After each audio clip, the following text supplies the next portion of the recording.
Video में हम समझेंगे कि हस्तरेखा को देखकर हम कैसे समझें कि हमें कौन सा व्यापार करना चाहिए, कौन सा बिजनेस हमको करना चाहिए कि हम उससे सक्सेस हों। साथियों, सबसे पहले देखते हैं हम बुध की स्थिति। जब भी कोई व्यापार करो तो सबसे पहले इस पर्वत, ये जो छोटी अंगुली के नीचे जो क्षेत्र होता है, ये बुध का क्षेत्र होता है।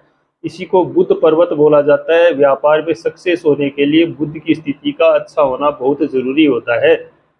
या तो ये बुध पर्वत उठा हुआ होना चाहिए। हर अंगुली के नीचे इनके पर्वत पाए जाते हैं। जैसे ये बुध का पर्वत हो गया, ये सूर्य का, ये शनि का और ये बृहस्पति का पर्वत हो गया। तो ये बुध की अंगुली है, इसके नीचे का जो क्षेत्र है वो उठा हुआ होना चाहिए बुध पर्वत यहाँ से। तो व्यक्ति व्यापार में सक्सेस हो सकता है, क्योंकि बुध स्ट्रांग होगा तभी व्यक्ति व्यापार में सक्सेस होगा। बुध पर्वत उठा हुआ हो, साथ में यदि बुध रेखा, इस प्रकार की रेखा यहाँ पर बनी हुई हो, इस रेखा को बुध रेखा बोला जाता है, तो व्यक्ति व्यापार में 100% सक्सेस होता है। जिस व्यक्ति के बुध पर्वत दबा हुआ हो उसको कोई व्यापार नहीं करना चाहिए, उसको नौकरी करके ही जीवन यापन करने में फायदा रहता है।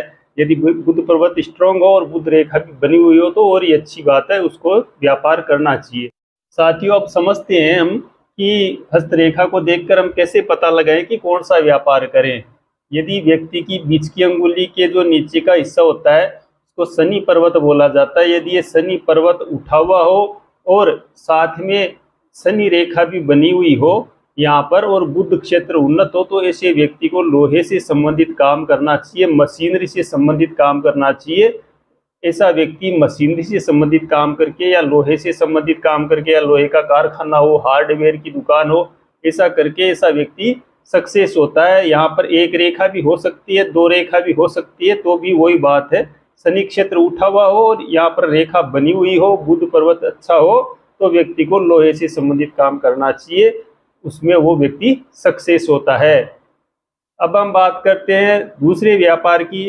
यदि ये मंगल का क्षेत्र है, किसी व्यक्ति के हाथ में ये मंगल रेखा बनी हुई हो, यहाँ से, ये छोटी भी हो सकती है, बड़ी भी हो सकती है, लेकिन उसकी उत्पत्ति यहाँ से होती है, इस क्षेत्र से। ये जो नीचे का क्षेत्र होता है ये मंगल का क्षेत्र होता है।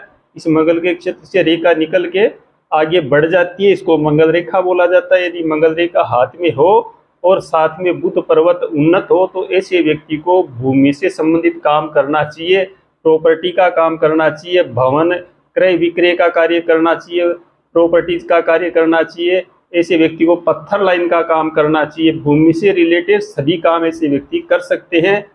पत्थर की जैसे खदान का काम हो गया, पत्थर चिराई का काम हो गया, कटिंग का काम हो गया, या फिर पत्थर लाइन में जैसे कोई ठेकेदारी का कार्य हो गया, ऐसा व्यक्ति कर सकता है। अनाज का व्यापार भी ऐसा व्यक्ति कर सकता है जिसके ये मंगल रेखा बनी हुई हो और ये मंगल का क्षेत्र उठा हुआ हो। ऐसा व्यक्ति इस क्षेत्र में बहुत ही उन्नति करेगा। अब हम बात करते हैं दूसरी रेखाओं के बारे में। यदि किसी व्यक्ति के बुध पर्वत उन्नत हो, साथ में ये चंद्रमा का क्षेत्र, ये जो चंद्रमा का क्षेत्र है ये उठा हुआ हो, तो ऐसे व्यक्ति को डेयरी से संबंधित काम करना चाहिए, दूध से संबंधित काम करना चाहिए।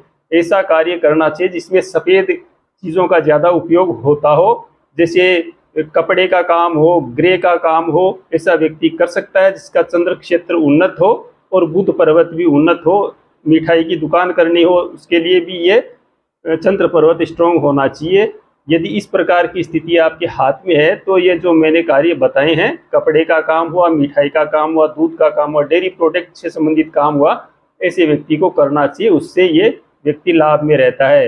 यदि बुध पर्वत स्ट्रांग हो और ये जो शुक्र का क्षेत्र है ये क्षेत्र उठा हुआ हो, अच्छी स्थिति में हो, तो ऐसे व्यक्ति को स्त्रियों से संबंधित कार्य करना चाहिए। जैसे सौंदर्य प्रसाधन का कार्य हुआ, इस प्रकार का कार्य करना चाहिए। मेडिसिन का कार्य भी ऐसा व्यक्ति कर सकता है, मेडिकल का कार्य भी ऐसा व्यक्ति कर सकता है, अच्छा सक्सेस होता है ऐसा व्यक्ति। ऐसे व्यक्ति को फैंसी स्टोर भी कर सकता है, साबुन से संबंधित कार्य भी ऐसा व्यक्ति कर सकता है, वो उसमें बहुत ही लाभ में रहेगा, ऐसे व्यक्ति बहुत ही लाभ प्राप्त करने वाला होगा।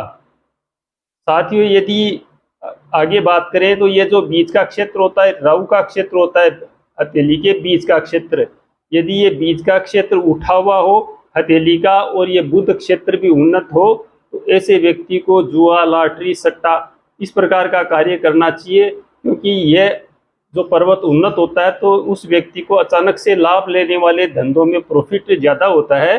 ऐसे व्यक्ति को जुआ लॉटरी से संबंधित कार्य, सट्टे से संबंधित, शेयर बाजार से संबंधित कार्य करना चाहिए। ऐसे व्यक्ति जिनके राहु अच्छी स्थिति में हो और बुध पर्वत उन्नत हो, ऐसे व्यक्ति राजनीति में भी सफल होते हैं। राजनीति के क्षेत्र में भी ऐसे व्यक्ति कार्य कर सकते हैं।